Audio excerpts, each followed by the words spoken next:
तो इस market analysis के वीडियो में आप सबका स्वागत है। हम लोग डिस्कस करेंगे निफ्टी, बैंक निफ्टी और स्टॉक्स में कल क्या होता है 29 अप्रैल मंडे को। तो लेट्स सी। तो निफ्टी में आज देखिए फ्राइडे के दिन क्या हुआ था। अप्रोक्सीमेट आज ये फॉल हुआ, ठीक है।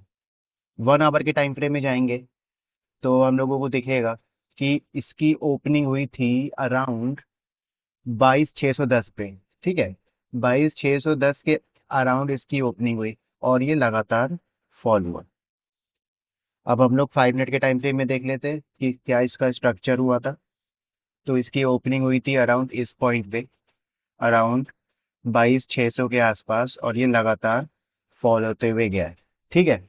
अब जब इसकी ओपनिंग हुई थी तब यहाँ पे हम लोग देखें तो वॉल्यूम बहुत अच्छा था। तो ये साफ साफ इंडिकेट कर रहा है कि मार्केट यहाँ से डाउन की तरफ जा सकता है। और 15 मिनट के टाइम फ्रेम में देखें तो यहाँ पर भी देखो तो बहुत अच्छा वॉल्यूम हम लोगों को दिख रहा है। तो इसका मतलब ये इंडिकेट कर रहा है कि जो ये डायरेक्शन में जा रहा है, ये डायरेक्शन एकदम सही है इस वक्त के लिए। तो हम लोग अभी डाउन ट्रेंड के लिए जाएंगे। एक चीज़ और देखने वाली बात ये है कि यहाँ पर ट्रेंड लाइन का ब्रेकआउट भी आ चुका है, ठीक है। ये देखो ट्रेंड लाइन का फॉर्मेशन हुआ था, यहाँ से वी का फॉर्मेशन दिया है। तो बहुत स्ट्रॉन्ग ब्रेकआउट नहीं हुआ है लेकिन वॉल्यूम बहुत स्ट्रॉन्ग है। तो ये साफ साफ इंडिकेट कर रहा है कि ये अभी हम लोग एक्सपेक्ट कर सकते हैं कि प्राइस नीचे की तरफ थोड़े जा सकता है। बहुत एग्रेसिव ऐसे डाउन के लिए नहीं बोल रहा हूँ मैं, ये कह रहे हैं ड्रैग करते हुए ऐसे ऐसे जा सकता है इस एंगल में, ठीक है। तो हम लोग का जो नेक्स्ट मेजर सपोर्ट निकल के आ रहा है वो 22,200 के आसपास है। हम लोग एक्सपेक्ट कर रहे हैं कि प्राइस, क्योंकि बहुत शार्प इस टाइप का ब्रेकआउट नहीं हुआ है, ये ड्रैग करते हुए जा रहा है लेकिन वॉल्यूम भी अच्छा है। तो हम लोग एक्सपेक्ट कर सकते हैं कि इस स्लाइटली फैशन में धीरे धीरे स्लाइड होते हुए 22,300 के आसपास इजीली आ सकता है। अगर मॉर्निंग में अच्छा वॉल्यूम खुल गया, इसके ऊपर वॉल्यूम हम लोगों को मिल गया और इस ट्रेंड लाइन के ऊपर चला गया, तो हम लोग एक्सपेक्ट कर सकते हैं कि प्राइस दोबारा इस ट्रेंड लाइन को फॉलो करते हुए ऊपर की तरफ जा सकता है। तो पूरा वॉल्यूम का खेल है। तो अगर वॉल्यूम इस वाली वॉल्यूम को बीट कर देगा या इस वाली वॉल्यूम से ऊपर खुल जाएगा, तब हम लोग मान सकते हैं कि ऊपर की तरफ जा सकता है। तो एक लेवल तो 22,200 का है जो बहुत ज़्यादा इंपॉर्टेंट है, और एक लेवल है अराउंड 22,400 का। ये 22,400 का, तो ये दो लेवल बहुत ज़्यादा स्ट्रॉन्ग है जो आपको ध्यान में रखने हैं मंडे के लिए। आइए देखते हैं हम लोग बैंक निफ्टी में क्या सीन है। बैंक निफ्टी में भी फॉल आया था। 15 मिनट के टाइम फ्रेम में जाएंगे तो यहाँ भी अच्छा खासा इसमें फॉल आया था और वॉल्यूम अच्छा है, ड्रैग होते हुए गया है, बहुत एग्रेसिव नहीं गया है, ऐसे ऐसे ड्रैग होते हुए गया है, ठीक है। अब हम लोग ट्रेंड लाइन को ड्रॉ कर ले इधर से, तो इसमें भी ट्रेंड लाइन का ब्रेक डाउन आ गया लेकिन बहुत शार्प ब्रेक नहीं आया है, इसलिए ये फॉल्स भी हो सकता है। फॉल्स हो सकता है, ठीक है। बहुत शार्प ब्रेक नहीं है क्योंकि देखो यहाँ से आया और बहुत शार्प होता तो शायद एक ही कैंडल में बहुत तेजी से नीचे की तरफ ब्रेक कर देता था और गैप डाउन होकर चला जाता।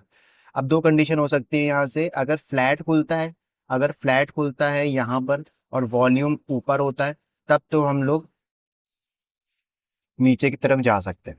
अगर गैप डाउन खुल जाता है यहाँ से, अगर गैप डाउन खुल जाता है तब हम लोग एग्रेसिवली डाउन की तरफ जा सकते हैं।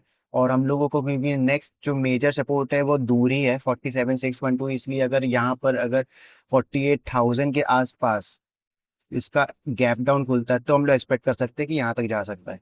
अगर बहुत नॉर्मल खुलता है, कोई ज़्यादा मेजर मूव होने के बाद नहीं खुलता है, तो हम लोग एक्सपेक्ट कर सकते हैं कि ये हो सकता है फॉल्स भी हो जाए। तो इसकी ओपनिंग कहाँ होती है वो डिपेंड करता है। अगर 48,000 के आसपास इसकी ओपनिंग होती है, 48,000 के आसपास इसकी ओपनिंग होती है, तब तो हम लोग डाउन पे ले जाएंगे, ठीक है। अगर गैप डाउन में 48,000 के आसपास ओपनिंग होती है तब हम लोग नीचे के लिए जाएंगे। अगर इसकी ओपनिंग अराउंड 48,500 के आसपास होती है, गैप अप 48,400 या 48,500 यहाँ पर इसकी ओपनिंग होती है, तो हम लोग थोड़े पुल बैक के बाद ऊपर की तरफ जा सकते हैं। प्लस यहाँ पे हम लोगों को वॉल्यूम भी चाहिए होगा।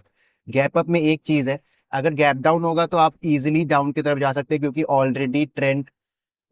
ऑलरेडी उसके फॉर्मेशन में है और ट्रेंड लाइन का भी ब्रेक हो चुका है, वॉल्यूम भी है।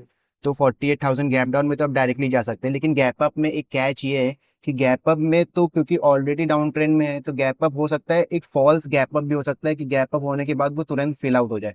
तो उसको चेक करने के लिए जब अगर गैप अप होगा तो आपको ये देखना पड़ेगा वॉल्यूम, अगर गैप अप होने के बाद भी वॉल्यूम इससे ज्यादा हुआ, यहाँ पर आसपास वॉल्यूम हुआ, तब तो हम लोग ऊपर की तरफ जाएंगे। अगर गैप अप होता है लेकिन वॉल्यूम छोटी सी होती है, तब तो फिर हम लोग फिर शॉर्ट के लिए जाएंगे 48,000, क्योंकि गैप अप होने के बाद अगर वॉल्यूम उसका सपोर्ट ना करे और ट्रेंड लाइन के नीचे यहाँ पे एक रेजिस्टेंस भी आ रहा है, तो हम लोग फिर नीचे के लिए जाएंगे। तो मोस्ट प्रोबेबली ज़्यादा प्रोबेबिलिटी डाउन के लिए ही आ रही है। ठीक है, तो हम लोग स्टॉक्स देख लेते हैं। दो स्टॉक हम लोग देखेंगे बाय के लिए और दो स्टॉक देखेंगे हम लोग शॉर्ट के लिए।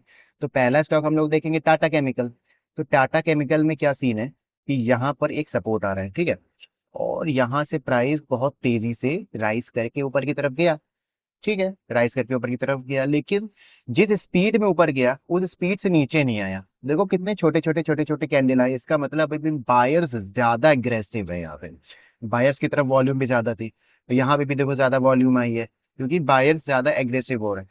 तो हम लोग एक्सपेक्ट कर सकते हैं कि जब तक वॉल्यूम इसको सपोर्ट कर रहा है, तब तक हम लोग इस सपोर्ट से ऊपर की तरफ जा सकते हैं 1140 तक। टाटा केमिकल्स में अच्छा फॉर्मेशन बन रहा है। नेक्स्ट हम लोग जाएंगे एचडीएफसी बैंक। एचडीएफसी बैंक में दिख रहा है साइडवेज है, लेकिन ये सपोर्ट के आसपास है और ये लेवल निकल के आ रहा है, ये मेजर लेवल निकल के आ रहा है। अब हम लोग देखेंगे जब यहाँ से बाउंस हुआ था इस लेवल से, तो इस लेवल पे वॉल्यूम बहुत ज़्यादा हाई था और अब यहाँ पे ड्रैग कर रहा है। अब यहाँ पे देखो, यहाँ पे इस लेवल पे ड्रैग कर रहा था और यहाँ पे क्या हो रहा है कि वॉल्यूम धीरे धीरे धीरे बढ़ने लग रहा है। वॉल्यूम बढ़ने लग रहा है, डाउन होने के बाद बढ़ने लग रहा है, इसकी फॉर्मेशन होने के बाद बढ़ने लग रहा है। इसका मतलब ये इस हिस्से से बड़ा है वॉल्यूम। तो हम लोग यहाँ से एक्सपेक्ट कर सकते हैं कि प्राइस यहाँ से इजीली जा सकता है, as long volume is supporting 1524 1525 के आसपास। ठीक है, नेक्स्ट हम लोग देखेंगे शॉर्ट के लिए, देखेंगे वो है विप्रो। विप्रो में क्या सीन हो रहा है कि प्राइस यहाँ से ब्रेक करके ऊपर की तरफ गया। ठीक है, यहाँ से ब्रेक करके विप्रो ऊपर की तरफ गया। ठीक है, अब इसको अगर यहाँ से ऊपर जाना था, तो इसको ये करना था कि जो इसका 50% लेवल आ रहा है, यहाँ से इसको ऊपर की तरफ चले जाना था। मैक्स टू मैक्स यही होता है कि जो भी ये लेवल निकल के आ रहा है 50% इस बड़े से रेंज के मूव का, इसको यहाँ से ऊपर की तरफ चले जाना चाहिए था, लेकिन ये इसको भी ब्रेक करके नीचे आ गया। तो अब ये यहाँ से वैलिड हो गया कि जो ये 50% ब्रेक करके यहाँ से नीचे आया है, तो यहाँ से बायर्स का इंटरेस्ट खत्म हो गया है और ये पूरा फॉल्स ब्रेक कराने के लिए तैयार है। तो अब हम लोग क्या कर सकते हैं, अब इसका 50% लेवल निकालेंगे। इसका 50% लेवल आ रहा है ये, तो यहाँ से हम लोग फिबोनाची को ड्रॉ करेंगे सिंपली, और वेट करेंगे कि 50-60 के आसपास या 38 के आसपास थोड़ा सा राइज होगा, फिर हम लोग यहाँ से फॉल करेंगे और ये टारगेट 460 का हम लोग जा सकते हैं। तो पहले हम लोग राइज होने का वेट करेंगे, उसके बाद जब फॉल के सिचुएशंस आएंगी तब हम लोग शॉर्ट करेंगे। ये नहीं कि खुलते ही मार्केट को बेच देना है, नहीं, हम लोग लेवल्स का वेट करेंगे। तो जो मेन लेवल इसका निकल के आ रहा है वो आ रहा है अप्रोक्सीमेट 469। कभी भी खुलते ही मार्केट को नहीं बेचना चाहिए, हमेशा अपने लेवल डिसाइड करके रखना चाहिए, उस लेवल पे प्राइस को आने दीजिए, फिर उसके बाद आप एक्ट कीजिए। अगर उस लेवल पे आपने डिसाइड कर लिया, उस लेवल पे प्राइस नहीं आया, तो उस प्राइस को छोड़ दो, उस स्टॉक को छोड़ दो, जबरदस्ती नहीं है, और भी अपॉर्चुनिटीज मिलेंगी आगे आपको। ठीक है, तो आज के लिए बस इतना ही। आप मेरे चैनल को लाइक कीजिए, फॉलो कीजिए, सब्सक्राइब कीजिए। Thank you.